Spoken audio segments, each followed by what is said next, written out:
감사합니다. 이렇게 초대해 주셔서 감사하고 또 함께 말씀 나눌 수 있어서 감사하고요. 제가 사실은 이렇게 설교할 때 별로 떨림이 없었는데 오늘은 찬양할 때부터 많은 떨림이 있었어요. 왜냐하면 이 찬양할 때 우리 어린 자녀들이 이 앞에서 찬양하는 모습을 보니까 이 조그마한 어떤 아이가 누군지는 잘 모르겠는데 막 발을 구르면서 얼마나 열정적으로 찬양하는지 몰라요. 그 찬양의 모습을 보면서 얼마나 감동을 받았는지, 또 옆에 또 여자 어린이 분들이 또 이렇게 손을 들고 찬양하는 그 모습이 너무나 아름다웠습니다. 그래서 오늘 사실은 제가 많은 은혜를 받고 또 회복되고 치유되고, 아멘, 놀라운 또 은혜가 또 흘러서 여러분들의 심령 가운데 임할 줄 믿습니다. 오늘 제가 이 자리에 이렇게 서니까 굉장히 편합니다. 왜냐하면 이렇게 마이크를 조정 안 해도 되고 안성맞춤인 것 같아서.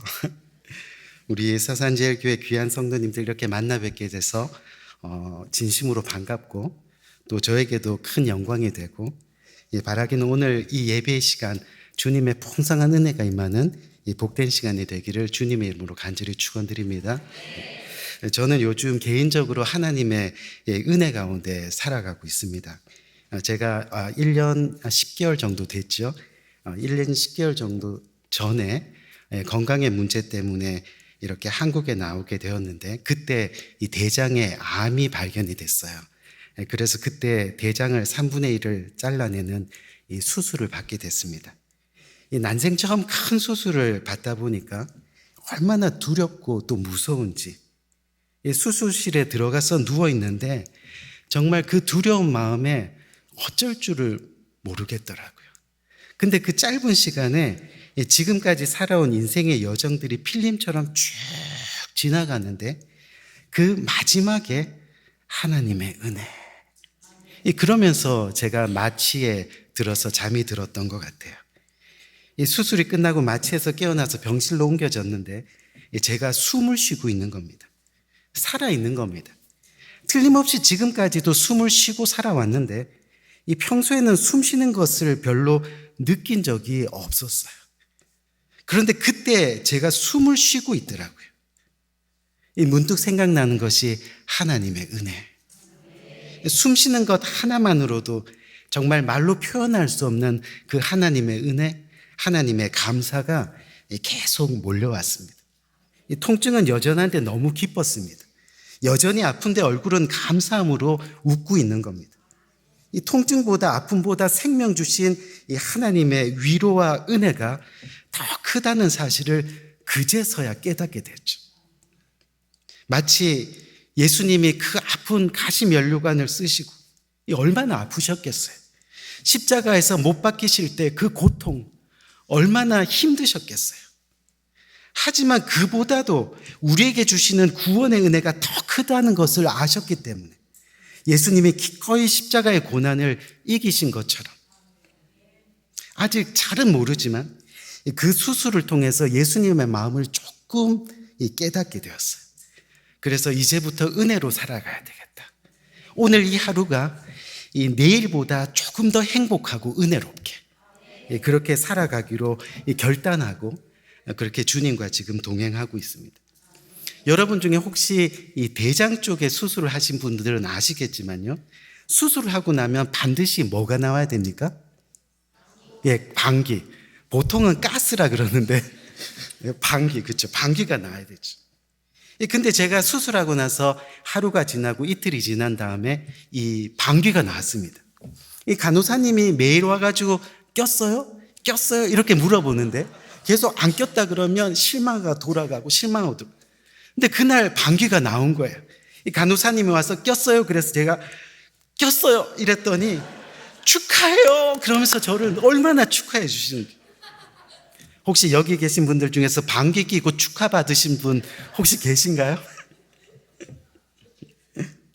이 방귀 때문에 축하받고요, 또 소변 본 것 때문에 칭찬 듣고, 이 평소 생각지도 못했던, 심지어 부끄러워했던 그런 일들로 인해서 하루하루 감사하는 법을 배워가고 그것이 은혜라는 것을 깨닫게 됐습니다. 이 병원에 있다 보니까 볼 수 있는 것이 얼마나 은혜이고 또 들을 수 있는 귀가 있는 것이 얼마나 은혜이고 또 정말 말할 수 있는 입이 있다는 것이 얼마나 은혜인지 몰라요. 움직일 수 있는 손가락, 발가락, 팔다리가 있는 것이 정말 하나님의 은혜라는 것을 깨닫게 되었습니다. 매 순간 하나님 그렇게 생각하니까 행복하고, 또 하나님하고 이름 한번 불러봐도 감사하고. 제가 오늘 말씀 시작하기 전에 여러분들에게 뜬금없이 산수 문제를 하나 내겠습니다. 한번 잘 맞춰보세요. 저는 이 서산제일교회 이 성도님들이 산수를 굉장히 잘 하실 것 같아요. 왜냐하면 우리 담임 목사님이 이 성함을 보니까 다 숫자가 들어가시더라고요. 그렇죠? 한번 잘 맞춰보세요. 이 워밍업으로. 3 곱하기 5는 15. 정식 문제가 나갈 때는 상품이 있습니다. 제가 춘천에서 가지고 온 감자빵. 아주 맛있습니다. 먼저 맞히신 분에게 드리려고 가지고 왔는데, 워밍업 하나 더. 3 곱하기 5 곱하기 10은 150. 아멘. 자, 이제 본격적으로 제가 문제를 읽어드리겠습니다. 자, 3 곱하기 5 곱하기 10 곱하기 3510 곱하기 1750 곱하기 0은 0. 이렇게 어려운 문제를 너무나 많은 분들이 맞춰주셨는데 너무 감사해요. 하여튼 나중에 제가 예배 다 끝나고 이거를요, 요 앞에다 놓고 갈 테니까 정말 드시고 싶은 분이 빨리 오셔서 집어 가시면 됩니다. 아멘? 이게 무슨 이야기냐면요, 아무리 많은 숫자를 곱하면 뭐 하겠느냐는 겁니다. 마지막이 0이면 그 결과가 뭐라고요? 0이 되는 거예요. 우리 귀한 성도님, 우리 인생 살면서요, 정말 땅 사고 집 사고 자식들 잘 가르치고 좋은 직장 또 일하면서 많은 것들을 누리고 돈 많이 벌고 또 물론 그런 것들이 좋겠죠. 하지만 우리 인생에 결국 하나님이 없으면, 우리 인생의 마지막에 하나님이 제로이면 우리 인생 아무 의미 없는 nothing 인생이 된다는 겁니다. 하나님 없는 인생, 예수님 없는 인생, 성령님이 함께 하시지 않는 인생은 결국 뭐예요? 전도서 보니까 헛되고 헛되니 모든 것이 헛된 거예요. 아무것도 아니라는 거죠. 때로 우리 인생이 힘들 수 있습니다. 어려움을 겪을 수 있습니다.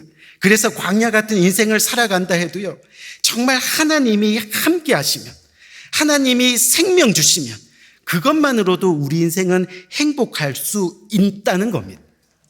그것이 바로 우리들에게 소망이고, 그것이 우리들에게 구원이고, 그것이 바로 생명이 된다는 거죠. 그래서 천국이 우리의 것이 되는 거예요. 우리 인생에 하나님 나라가 있는 부유한 인생으로 그렇게 살아가게 되는 거죠. 누구만 있다면요? 하나님이 우리와 함께 계신다. 근데 사실 우리가 하나님 없는 인생을 사는 사람들이 우리 주변에 참 많습니다. 다시 말해서 예수님을 믿지 않는 세상 사람들, 그 인생을 자세히 한번 살펴보면요, 한마디의 노래 가사로 우리는 해석할 수 있습니다. 여러분들 혹시 이 노래 알고 계실 거예요. 저 푸른 초원 위에 뭐죠? 그 다음에 그림 같은 집을 짓고 사랑하는 우리님과 얼마 동안 100년 살고 싶습니다. 하나님 없는 인생, 이 돈 버는 일, 성공하는 일, 그래서 어떻다고요? 그림 같은 집을 짓고 좋은 차 몰고 맛있는 거 사 먹고 더 나가서 자녀들 잘 되고 자신도 건강하고 그렇게 100년 살고 싶네입니다. 하지만 결국 우리 인생이 앞에 노래 가사처럼요, 아무리 길게 살아봤자 얼마라고요? 100년. 100년을 넘기기가 힘들다는 거죠. 이 무슨 말이냐면 세상에서 아무리 좋고 훌륭한 것이 있다고 해도요, 그것이 영원하다는 것이 아니라는 이야기입니다. 그것을 우리는 기억해야 됩니다. 그래서 우리들에게는 하나님의 은혜가 더더욱 필요한 것, 그 십자가 구원이 더더욱 필요하다는 거죠. 우리가 말씀을 보면 우리가 70년, 80년 인생을 살다가 죽음을 맞이하는데 죽음 이후에 우리 인생은 어떻다 그래요? 영원하다라는 거예요.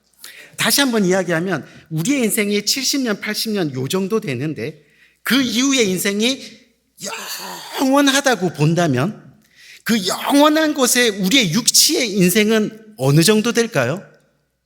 점. 이 점 같은 인생, 욕하는 게 아닙니다. 이 점 같은 인생, 그 인생을 살면서 우리가 아파하고 못난 것 때문에 괴로워하고 부족한 것 때문에 눈물을 흘리고 그렇게 살아갈 필요가 없다는 거죠. 하나님의 은혜만 있으면, 아멘. 하나님의 은혜가 있어요. 지금까지 살아오면서 우리는 못난 모습 때문에 아파했을 수 있습니다. 지금까지 부족한 모습 때문에 눈물 흘려야 했을 때가 있습니다. 지금까지 모자란 모습 때문에 자존심 상했고, 그래도 괜찮습니다. 정말 하나님의 은혜, 그 십자가 구원의 은혜가, 그 생명의 은혜가 우리 안에 있으면요, 그냥 세상 사는 모든 것이 감사이고 또 모든 것이 기쁨이 될 수 있다는 그런 이야기입니다. 사실 여러분들이 처음 저를 딱 봤을 때 어떤 느낌이세요? 야, 작다. 그런 느낌 안 드셨을까요? 저를 딱 보면 키가 작습니다. 오늘은 특별히 깔창이 있는 구두를 신고 왔지만 그래도 작아 보입니다. 저는 키가 작은 것이 언제나 컴플렉스였습니다. 그래서 어린 시절에 키는 작은데 이 머리는 커가지고 붙은 별명이 있습니다. 제가 나타나면 사람들이 다 친구들이 대가리 왔다. 대가리가 제 별명이었어요. 이 키가 어느 정도 자라면 머리 큰 것이 이렇게 커버되는데 그냥 계속 쭉 작다 보니까 평생 대가리로 살아가는 거예요. 그러다가 또 빵을 좋아하니까 어느 날 별명이 하나 더 생겼습니다. 뭐겠습니까? 빵대가리, 그렇죠? 센스 있으시네. 여러분, 키가 작은 사람은요 정말 고민이 많습니다. 이 키가 작아서 결혼은 할 수 있을까? 아시다시피 저는 결혼을 했습니다. 제 아내를 소개받으셨기 때문에. 또 자신감이 부족할 때가 많이 있습니다. 사람들이 나 같은 사람 좋아할까? 또 때로는 화가 날 때도 있습니다. 왜요? 어느 날 키 큰 친구가 와가지고 야, 지금 위에 공기는 별로인데 아래 공기는 어떠니? 공기가 좀 언밸런스하지 않니? 뭐 이러면 그 자체가 상처입니다. 너는 키가 작아서 이성 교제하면 여자한테 매달리겠다. 너희 엄마 아빠도 너처럼 그렇게 키가 작니? 그런 말 한마디 한마디가 이 자신을 움츠러들게 하죠. 하지만 괜찮습니다. 하나님께서 다리 주신 것은 무슨 이유입니까? 땅 짚고 서라고 주신 거잖아요. 그렇죠? 키가 크던 작던 다리가 길던 다리가 짧던 이 땅에 짚고 서기만 하면 되는 거예요. 하나님의 은혜를 아니까 키가 문제되지 않더라고요. 자신의 모자란 부분이 전혀 창피하지 않습니다. 그냥 숨 쉬는 자체가 감사이고 살아있는 것이 은혜이고 비록 짧은 손가락이라도 움직일 수 있는 것이 위로가 되고 우리 서산제일교회 성도님들 정말 은혜만 있으면 되더라고요. 은혜를 알면 다 해결되는 거예요. 그래서 오늘 이 시간 말씀 가운데 우리가 살아계신 하나님의 은혜, 그 은혜를 정말 한번 느끼면서 그 은혜가 여러분들의 심령 가운데 임하기를 주님의 이름으로 간절히 축원드립니다. 제가 한 35년, 36년 전에 신학교 다닐 때는요, 이 요즘과 달라가지고 대부분 신학생들이 생활이 많이 어려웠습니다. 그래서 끼니를 걱정하는 친구들도 많이 있었고요. 참 형편이 안 좋았던 것 같아요. 그래서 그때는 야, 우리 집에 가서 라면 먹고 갈래? 그러면 그 소리가 얼마나 반가운지 그 소리가 복음 자체였습니다. 근데 요즘은 라면 먹고 갈래? 그럼 뭐예요? 무슨 뜻이야? 뭐 이러면서. 근데 그때는 라면 한 그릇이 얼마나 따뜻했는지 모릅니다. 근데 오늘 저와 여러분들이 읽은 이 본문의 시대, 즉 지금으로부터 수천 년 전에 이 신학생으로 살아간다는 것도 여간 쉬운 일이 아니었던 것 같습니다. 오늘 본문의 배경을 보니까요, 하나님의 부르심에 순종한 어느 젊은이가 신학교에 입학을 했습니다. 그리고 열심히 공부했습니다. 그런데 그 신학생이 어느 날 갑자기 불의의 사고로 이 아내와 두 아들을 남겨놓고 죽게 되었습니다. 그리고 남편이 죽은 후에 집에 남겨진 것을 보니까요, 갚을 길이 없을 만큼의 큰 빚이 남아 있었습니다. 아마도 요즘으로 말하면 집안 형편이 어려운 신학생이요, 신학교를 가기 위해서 은행 대출을 받아서 학비도 내고 또 생활비도 하면서 그렇게 살다가 갑자기 사고를 당한 겁니다. 근데 결국은 은행 빚이 그대로 남아서 아내와 자녀들에게 가게 되었다는 그런 이야기입니다. 그런데 문제는요, 오늘 성경 본문의 당시에 이 빚을 못 갚게 되면 법에 따라서 두 아들이 종으로 팔려가게 생겼습니다.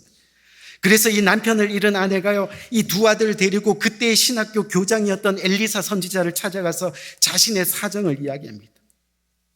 이 엘리사 선지자, 이 남편 잃은 그 아내 이야기를 다 듣고 나서 뭐라고 오늘 성경에서 이야기합니까? 그럼 집에 남아있는 게 뭐가 있느냐? 그랬더니 기름 한 그릇 위에는 아무것도 없습니다. 엘리사 선지자가 또 이야기합니다. 그럼 두 아들과 함께 마을을 다니면서 되도록 빈 그릇을 많이 빌리세요. 그리고 그 두 아들과 함께 방에 들어가서 방문을 닫고 그 빌린 빈 그릇에 집에 있는 기름을 부어보세요 라고 그렇게 이야기합니다. 여러분, 사실 너무 황당하지 않습니까? 말도 안 되는 이야기를 지금 엘리사 선지자가 하고 있는 것 같아요.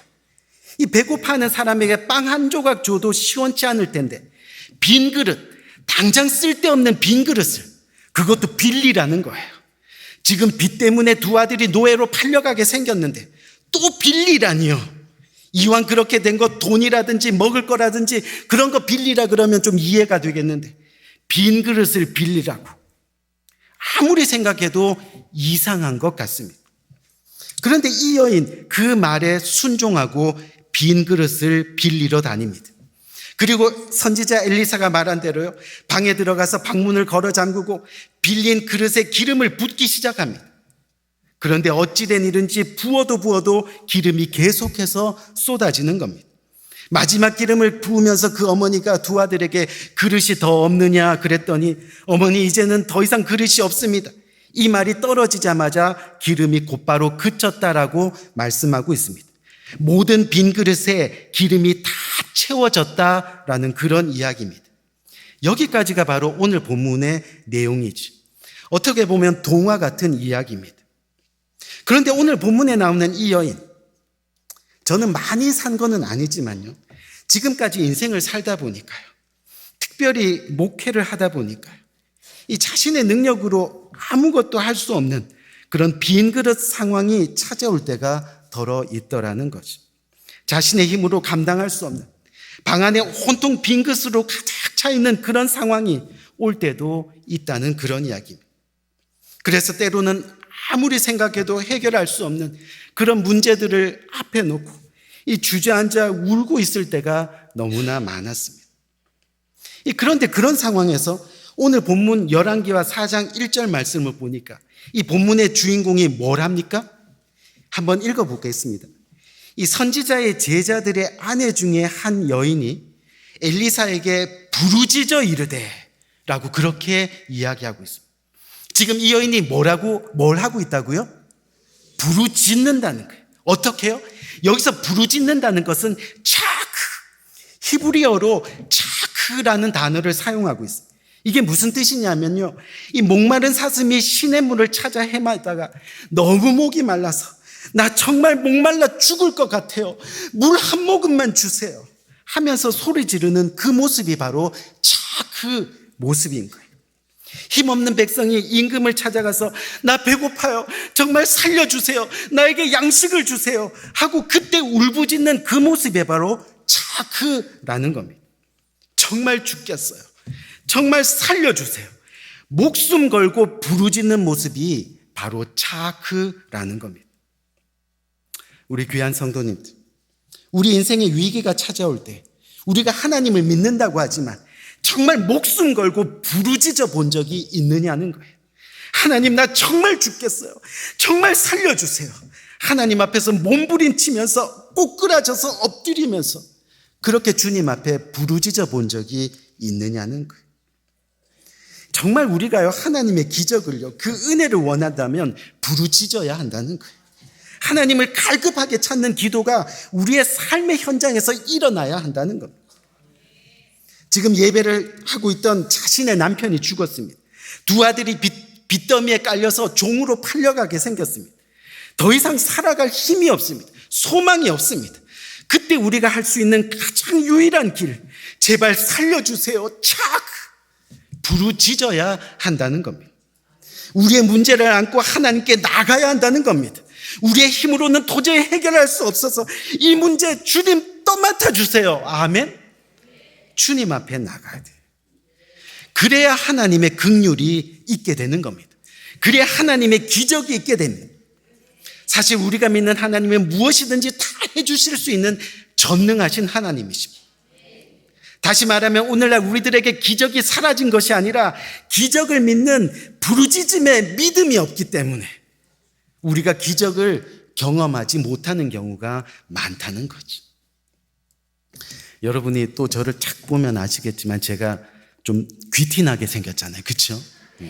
제가 어린 시절에 또 아멘까지 해주시고 제가 어린 시절에 이 5남매 이 막내로 태어났는데 부잣집 막내 아들로 이렇게 자랐습니다. 근데 저희 집에 저희 아버님께서 이 보증을 잘못 쓰셔가지고 사업이 한순간에 망했어요. 이런 얘기 해도 되나요? 사업이 한순간에 망해가지고요. 저희가 길거리에 나앉게 생긴 거예요. 이 홈리스처럼 그렇게 살아갈. 근데 그때 제 어린 시절에 기억에 남는 것이요. 저희 어머니께서 막내인 저를 가슴에 푹 안고 밤새껏 기도하시는 거예요. 근데 기도의 내용이 별게 없어요. 하나님 살려주세요. 제발 살려주세요. 지금 할 수 있는 것이 아무것도 없어요. 내 능력으로는 아무것도 할 수 없는, 제발 살려주세요. 그렇게 부르짖는 기도를 들으면서요. 물론 시끄러워서 잠을 잘 수는 없었지만 그 기도를 밤새껏 듣는 거예요. 밤새껏. 근데 아침이 밝아왔는데요. 어느 교회 집사님 한 분이 신문지에 뭐를 둘둘둘 싸가지고 와가지고 저희 집을 오신 거예요. 그러더니 깜짝 놀라면서 이게 무슨 일이냐고, 왜 이렇게 됐냐 그러면서 나는 잘 모르겠지만 어쨌든 이거 갖다 쓰고 일단은 뭐 쓰든 갚든 말든 뭐 상관없이 하여튼 돈 생기면 갚고 그리고 휙 던져주고 가는. 열어봤더니 그 신문지 안에 돈 뭉태기가 있는 거예요. 그걸 가지고 우리가 지하 단칸방을 얻어가지고 저희가 생활하게 됐는데 알고 봤더니요. 저희 어머니께서 저를 안고 하나님 제발 살려주세요 부르짖는 그 시간에 하나님께서 그 성도님의 꿈에 나타나신 거예요. 이 꿈에 나타나셔서 뭐라 그러냐면 야, 너 지금 장롱 둘째 서랍, 너 남편도 모르는 그 비상금 빨리 싸가지고 아무개 집사 갖다 줘라 그러더라는 거예요.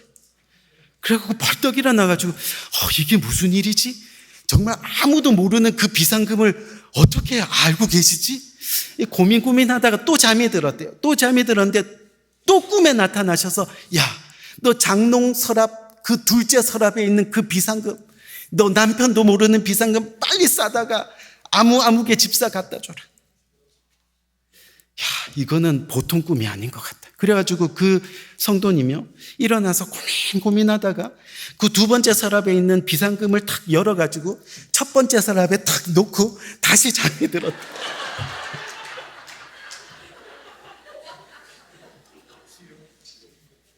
조금 자고 있는데 또 꿈에 하나님의 음성이 들리는데 야, 너 장롱 서랍 첫 번째 숨겨놓은 그 비상금, 그때 벌떡 일어나가지고 그걸 신문지에 사서 이거는 내 돈이 아닌가 보다. 이걸 꼭 안고 저희 집에 찾아왔는데 저희가 그렇게 살고 있는지 몰랐다는 거예요. 부르짖는 겁니다. 이 부르짖는 하나님의 그 음성. 아멘. 우리의 삶 가운데 정말 기적을 원하는 거예요. 정말 하나님의 역사를 원하느냐는 거죠. 우리가 부르짖어야 한다는 거예요. 전도서 7장 14절 말씀을 보니까요. 이 형통한 날에는 기뻐하고 공고한 날에는 되돌아보라. 이 두 가지를 하나님이 병행하게 하사 사람이 그의 장래일을 능히 헤아려 알지 못하게 하셨느니라. 그 말씀이 있습니다. 우리 인생에는 형통한 날이 있고 또 곤고한 날이 있습니다. 그것을 하나님이 병행하게 하셨다는 겁니다.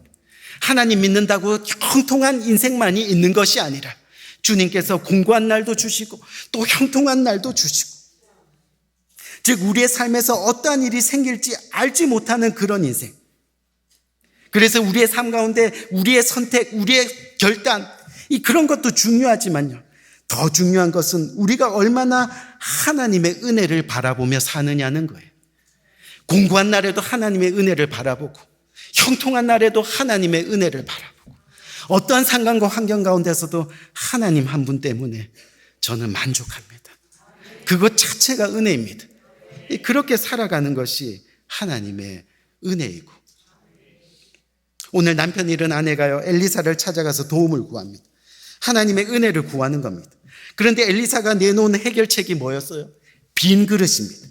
황당한 해결책입니다.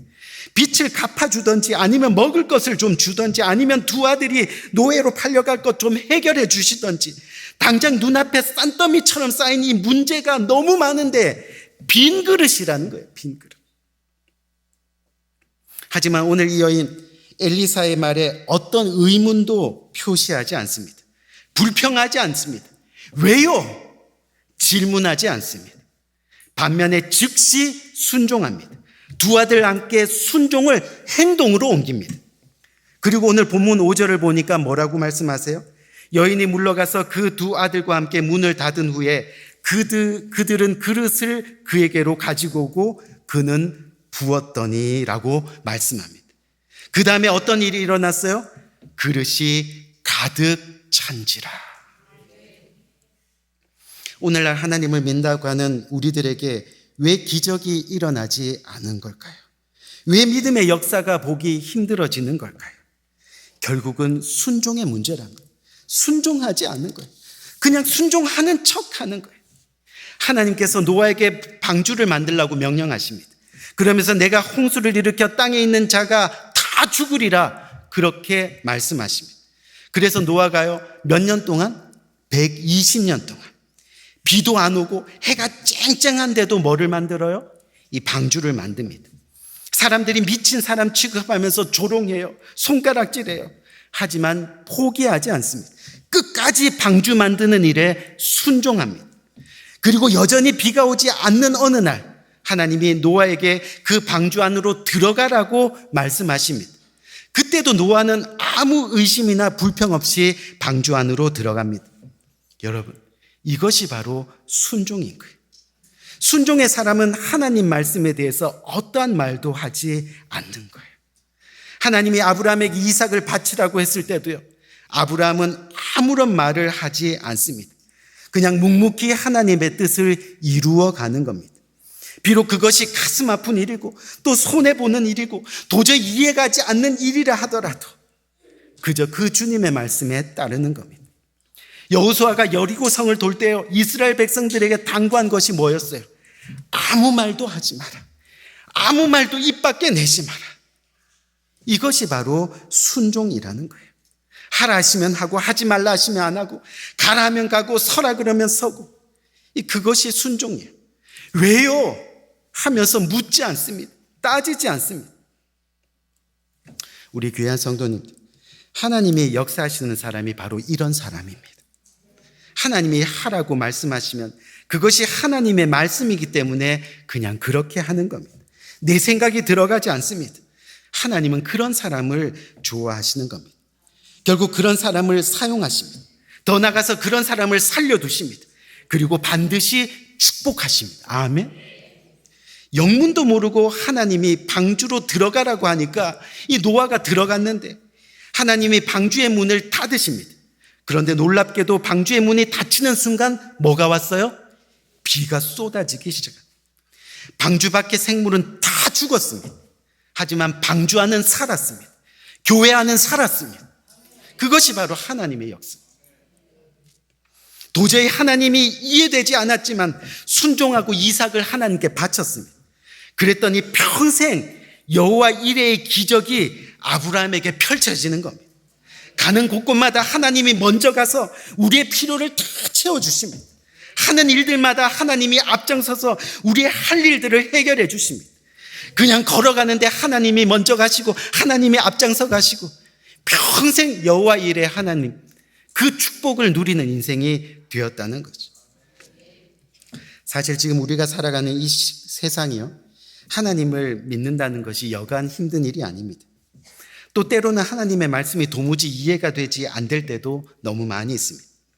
당장이라도 내가 일하지 않으면, 내가 움직이지 않으면 미래가 불안한데, 그래서 하나님 앞에 나가는 것이, 또한 순종하는 것이 쉬운 일이 아니라는 거죠. 하나님 믿는다고 하지만 결국 우리의 모습 한번 보세요. 세상을 더 의지하면서 사는 모습, 그 모습이 바로 저와 여러분의 모습일 수도 있다는 겁니다. 하지만 하나님은 여전히 방주를 만들라, 방주 안으로 들어가라, 아들을 바쳐라 라고 말씀하시는 거예요. 도저히 이해되지 않지만, 터무니없는 말 같지만 전능하신 하나님을 믿고 순종하라고요. 그러면 그 인생의 빈 그릇이 하나님의 은혜로 가득 채워질 거라고, 그렇게 주님이 말씀하고 계시는 거예요. 오늘 본문 6절 말씀을 보니까 그릇에 다 찬지라, 그릇에 다 찬지라. 하나님께서는 남편 잃은 여인이 준비한 모든 그릇을 채우십니다. 그런데 그냥 채우는 것이 아니에요. 원문을 보니까 충만하게 채워졌다라는 거예요. 어느 정도로요? 빚을 다 갚고 두 아들과 함께 평생 살아갈 수 있을 정도로. 아멘. 주님이 축복하셨다 말씀하고 계십니다. 하나님은 오늘도 우리들에게 빈 그릇을 준비하라고 하십니다. 문제는 내가 채우려고 하니까 기적이 일어나지 않는 거예요. 내 능력으로 뭔가 하려고 하니까 은혜가 없는 거예요. 주님께서 준비하라 하시면 준비하면 되는 겁니다. 답답하고 힘들면 부르짖으면 되는 겁니다. 하나님의 역사하심을 우리가 눈으로 볼 수 있도록. 아멘. 제가 2006년도 3월 첫째 주에 개척 예배를 드리고 지금 19년째 교회를 담임하고 있습니다. 미국에서. 근데 저희가 교회를 건축을 하게 됐어요. 건축을 해서 한 2에이커 정도의 건물이, 본당 건물이 있고 또 교육관 건물이 있고 이렇게 했습니다. 너무나 하나님께 감사했어요. 이 건축을 하고 나서 이제는 부흥의 역사만이 남았다. 뭐 한인도 별로 없는 지역이지만 하나님께서 부흥해 주시리라 생각하고 열심으로 기도하고 찬양하고 하나님의 은혜를 우리 마음껏 누려봅시다. 그러는 찰나에 뭐가 터졌느냐 하면 코로나 아시죠? 그렇죠? 얼마나 힘들었어요, 전세. 이 코로나가 터진 거예요. 이 코로나가 터지니까 뭐 교회가 이 고등어도 아닌데 그냥 반토막이 툭 나더라고요. 성도님들 한 반이 다 교회도 안 나오시고, 이 코로나가 한 3, 4년 길어지다 보니까 남아있는 인원도 또 반토막이 나는 거예요. 뭐 갈치도 아닌데 계속. 그런데 코로나가 터지기 바로 직전에 저희 교회 이 옆에 길이 뚫리기 시작했어요. 여러분 얼마나 정말 소망이 생기겠어요. 새로운 길이 뚫리면 한인이 비록 없지만 거기에 왔다 갔다 하면서 교회를 볼 테고, 그렇죠? 그러면 새 길이 뚫리면 교회 환경도 좋아지고 정말 부흥의 역사가 있겠구나 생각하고 있었는데, 그때 제가 살고 있는 그 시청에서 우리가 길을 뚫을 테니까, 이 길을 뚫으면 너희가 주차장이 없을 수 있으니까 너희가 주차장을 만들라는 그런 행정명령이 일어났어요. 왜냐하면 저희가 이 길 뚫리기 전에 그 길을 저희 교회가 이 주차장으로 사용하고 저희 본당과 교육관 앞뒤로는 다 잔디밭이었기 때문에 주차장이 별도로 없었습니다. 근데 이제 시에서 그 길을 뚫으려고 하니까 이 주차장을 만들어야 된다고 했어요. 이 코로나 전의 일이니까 주차장 만들기 위해서 회사들을 다 불러서 견적을 뽑았더니 한 2만 5천 불에서 5만 불 정도 되면 이 주차장을 근사하게 만들 수 있을 것 같더라고요. 그래서 됐다. 뭐 이 정도는 충분히 할 수 있으니까. 왜냐하면 우리 성도님들이 교회 건축하면서 정말 최선을 다해서 하셨거든요. 그래서 더 이상 부담을 드리고 싶지 않아서 그 정도면 충분히 할 수 있겠다고 생각했는데 이 코로나가 터진 거예요. 이 코로나가 터지고 나서 모든 것이 올스탑 되고 또 재정도 반토막 나고 또 조금 더 가서 또 반토막 나고 도저히 저희 힘으로는 할 수 없는 겁니다. 이 코로나가 어느 정도 이제 해결된 이후에 이 시청에서 다시 주차장 공사를 이제 시작해야 된다고 행정명령이 내려왔어요.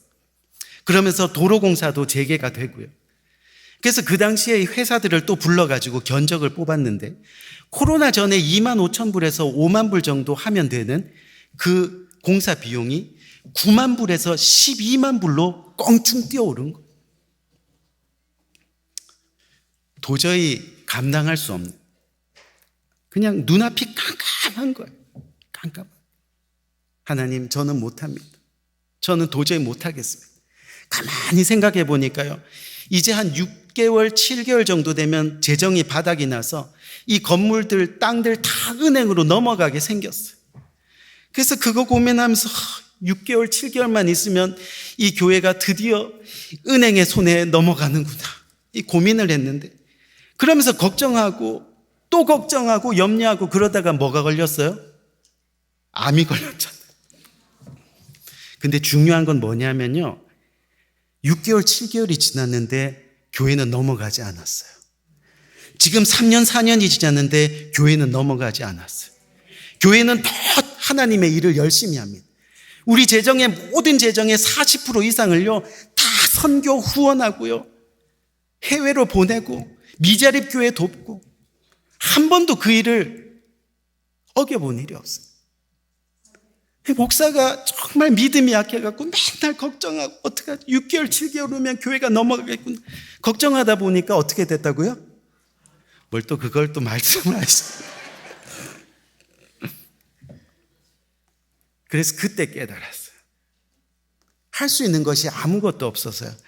그냥 교회에 나가면 제 사무실에 앉아가지고 무릎 꿇고 그냥 몇 시간을 기도하는 거예요. 하나님, 아무것도 할 수 없어요. 하나님이 해주세요. 하나님, 한 시간 정도 하나님 하고 부르다 보니까 좀 지겨워가지고 그 다음 1시간 또 아버지 하고 또 부르다가 또 그것도 지겨워갖고 주여, 이 3단어만 있으면 3시간은 버팁니다. 하나님, 아버지, 주여. 그렇게 기도를 하고 있어요.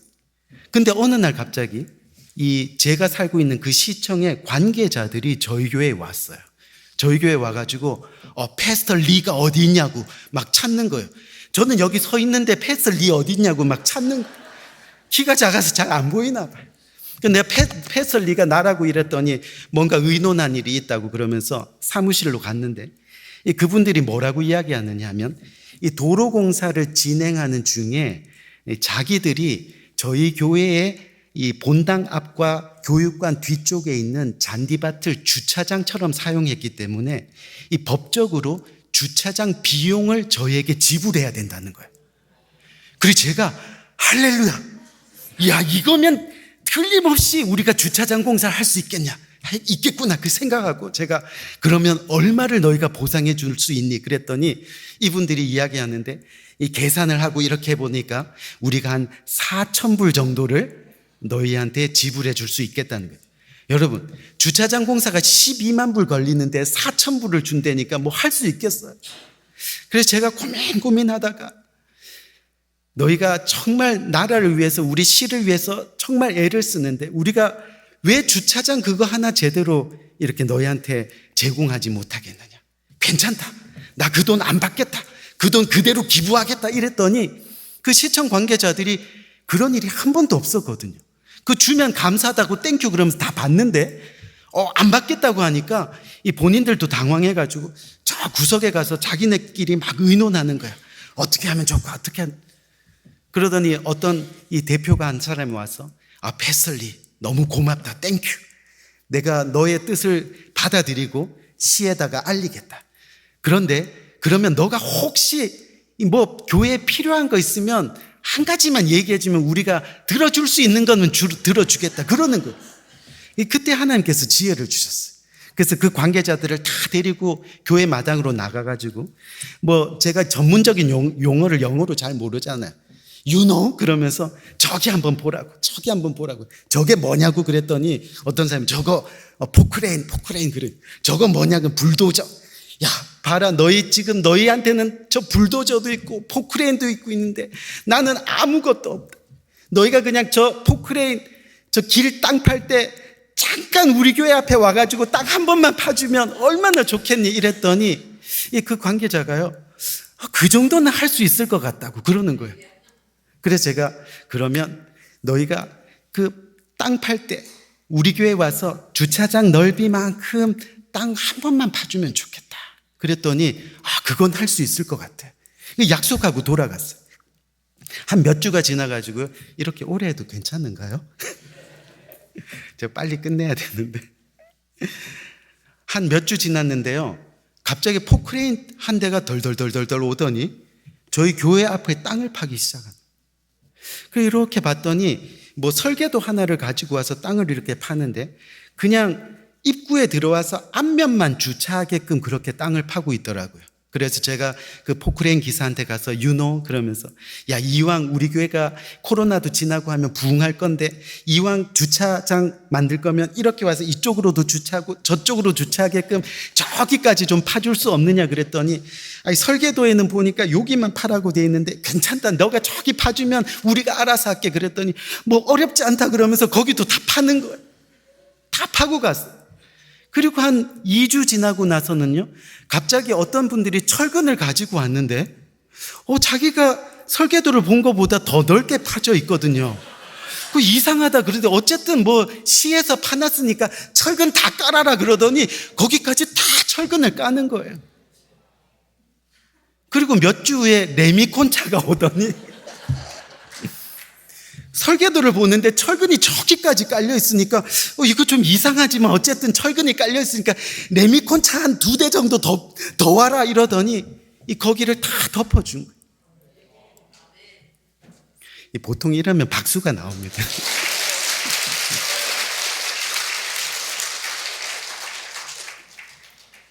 이 4,000불을 도네이션 했더니요 12만 불의 기적이 일어난 거예요. 오병이어의 기적이 일어난 거예요.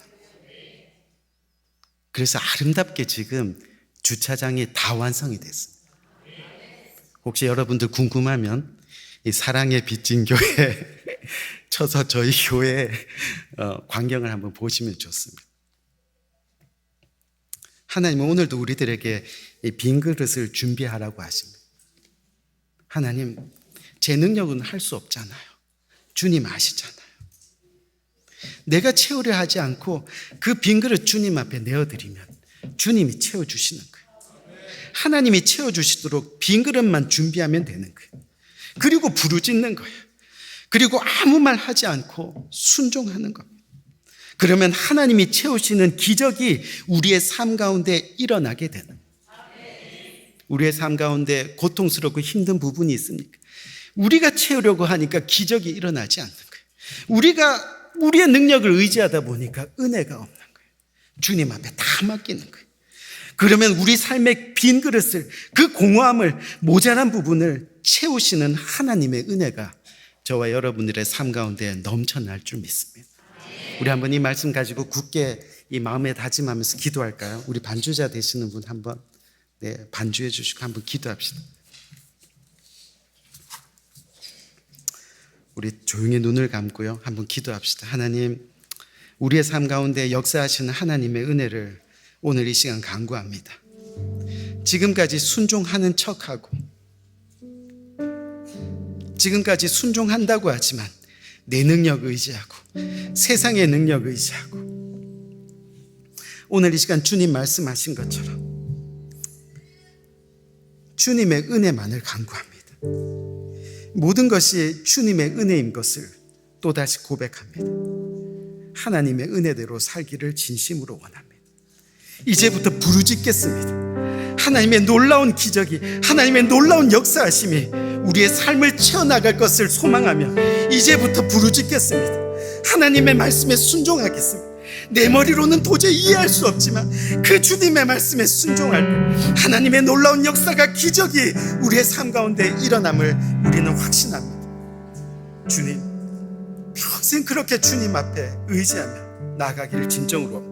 오늘 이 시간 이 말씀 굳게 붙들고 간절한 마음으로 우리의 아픔, 우리의 아버지 하나님 어려운 것들 주님의 십자가 앞에 다 내려놓고 주님 앞에 부르짖으며, 정말 목숨 걸고 부르짖으며 나가면 하나님의 놀라운 응답을 아버지 기대하며 나가며 오늘 이 시간 기도하며 주님 앞에 나가는 복된 시간 되기를 간절히 기도하겠습니다. 좋으신 아버지 하나님, 은혜와 사랑을 참으로 감사합니다. 아버지 하나님, 오늘 이 말씀을 통해